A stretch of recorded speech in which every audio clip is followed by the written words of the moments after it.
Well, hello, friends. Mark Holmes here, and as always, I want to thank you all for watching, commenting, subscribing, and being part of the Joe Boot Sports Report. Without you guys, as well as you ladies, you know that this literally does not work.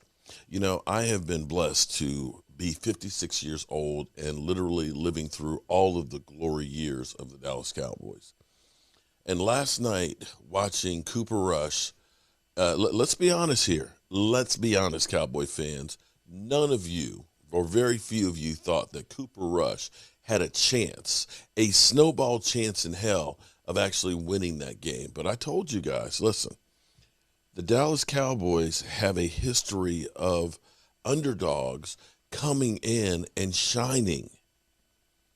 See, this is the thing that most of you guys don't understand and get. And I was actually really disappointed when I went into the Pro Football Hall of Fame and was blessed to be able to go to Drew Pearson's after party. At that after party, it was a who's who of Dallas Cowboys, from, Drew Pearson, of course, hosting the party, to Michael Irvin, to Roger Staubach, to Bob Lilly, to Jay Novacek. Not Jay Novacek. Can't remember Roger Staubach's tight end. But it was, Tony Dorsett. It was all of the Cowboy greats. And most of you guys didn't even watch this video. But yet you're the ones that'll say, we got 5 rings, but don't understand anything about those guys who made those 5 rings. And understanding last night the improbability of that happening. Guys, lightning has struck for the Dallas Cowboys quite a few times before. And I want to play you these clips, because if you don't know where you've come from, you certainly don't know where you're going. Time. Jason Garrett leads a comeback over the Pack. If I'm Jason Garrett, like right now, and I'm coaching the Cowboys, I got to pull that tape out. Just so guys know, when times get tough, here's how you do it. The table was set for our number 7 moment when Troy Aikman was questionable to play against the Packers in 1994. Sound familiar? I remember coming out for pregame warm-up. Me and a couple of coaches were like, he's not playing, is he? And then Rodney Peete was supposed to play. I was out there watching pregame, and it didn't look like Rodney was going to play. There's Rodney Peete, number 9, who injured his thumb last week. They're going to have to play Jason Garrett. We got a chance in this one. Basically, what we knew about Jason Garrett when he came in was he was apparently alive when the game started. What we knew was Sound familiar? Princeton, so therefore we all assumed he was smart. Nice guy to have as your third-string quarterback. You didn't really want him in for a big game against the Green Bay Packers. We just didn't know if he could play. It turns out he could play. But Garrett's first drive was like a fart at the dinner table. Much like his coaching career. It was pretty ugly. It was pretty ugly. We didn't get into a great rhythm. One of my memories is Reggie White having a huge impact on the game, and he kept being on top of me a lot and helping me up, saying, you're doing a good job. And I said, I think I'd be doing better if you weren't around. There was pressure there by Reggie White. And then it got better in the second half. Dallas trailed 17-6 entering the third quarter. Then Jason Garrett made it look easier than pumpkin pie. That's a pretty good throw by Jason Garrett. That's a great throw by Jason Garrett. He did not have a big arm. And I remember being really surprised, thinking, wow, he's getting the ball down the field. I think it was on the advice of his wife who said, just throw it high to Alvin Harper. And he did. Jason Garrett getting confidence as he goes along. We got a little energy going. Then we proceeded to score, I think, on the next 5 series. Our number 7 Thanksgiving moment turned into a shootout as Garrett outgunned Brett Favre to complete the comeback. Deep to the middle. There's the 5. In for the touchdown. When you throw for over 300 yards and only complete 15 passes, that's a heck of a football game. Jason Garrett led the Cowboys to 36 second-half points. That's the franchise record. Now think about that. Roger Staubach was captain comeback. He never did anything like that. Troy Aikman never did anything like that.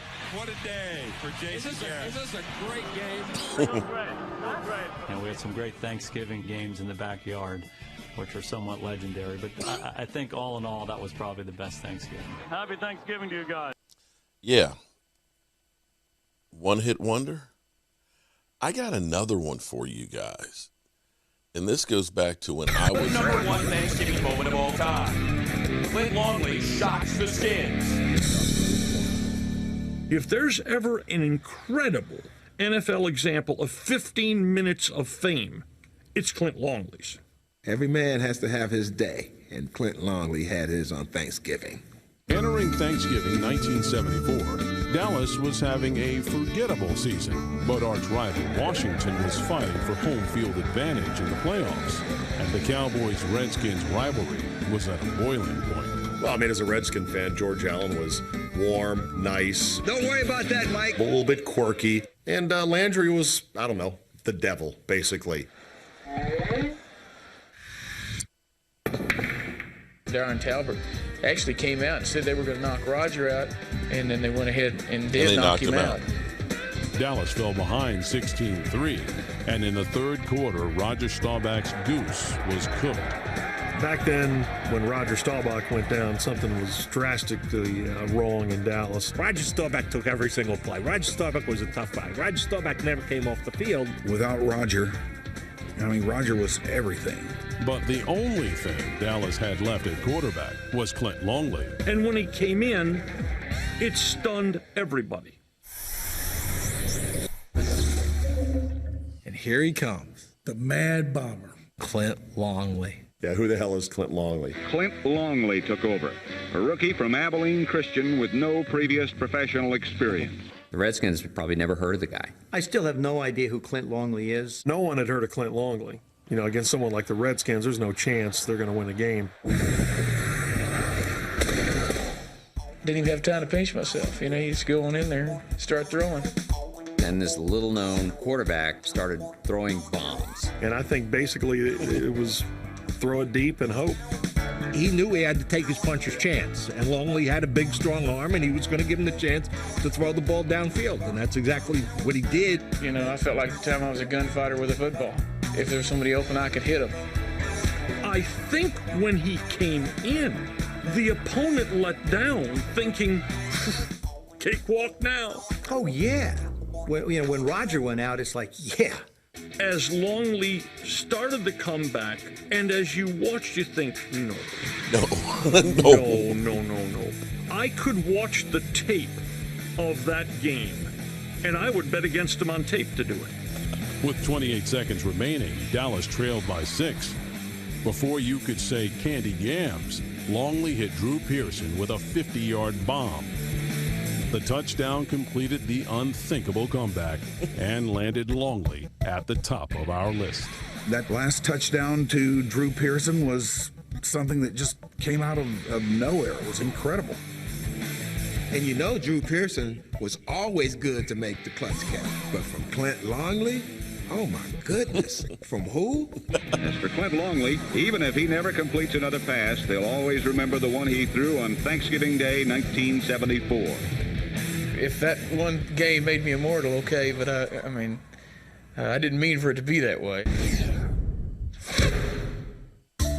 Sadly. Longley soon became as welcome in Dallas as sushi at Thanksgiving. Longley decided to start picking fights with Roger Staubach. We got in a little skirmish after practice one day, and a few days later he did something to me. He hit me from behind. And as a competitor, I wanted to get him. I wanted to go after him. And he went looking to fight him. Roger Staubach. How could you make Roger Staubach that mad? I want to meet this guy. Bad career move. They packed his shit. He messed with the Redskins that day, but he found out later that you probably shouldn't mess with Roger. And next thing you know, they trade him away to San Diego. He's gone forever. So that was his moment in the sun. Well, thanks for the great moment. It was made for a great Thanksgiving. Sure wish it had lasted a little longer. And don't hit Roger Staubach. Yeah.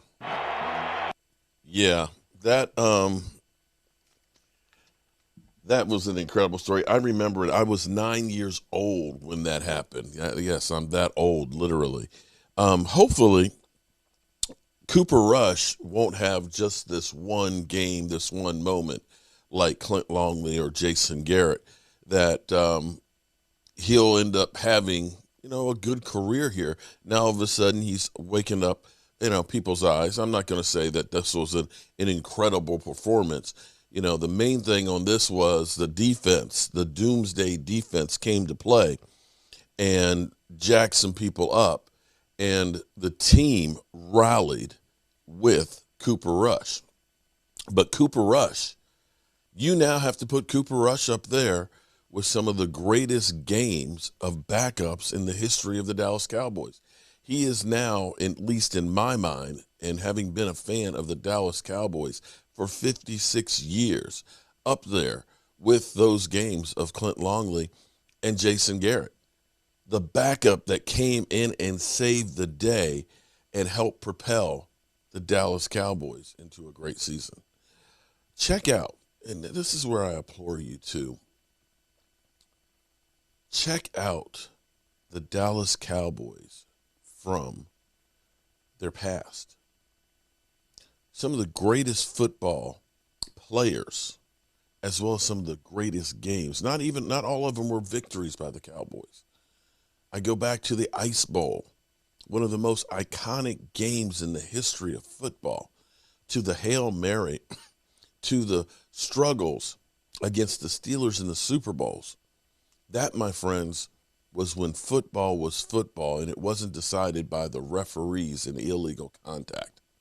That was truly the golden age of football. And I will say, Cooper Rush, congratulations. You are now part of the lineage and history, truly forever, of the Dallas Cowboys. I'm Mark Holmes, and, well, thank you for this moment in history of the Dallas Cowboys. Mark Holmes here, and as always, I want to thank you all for watching, commenting, subscribing, and being part of the Joe Boo Sports Report.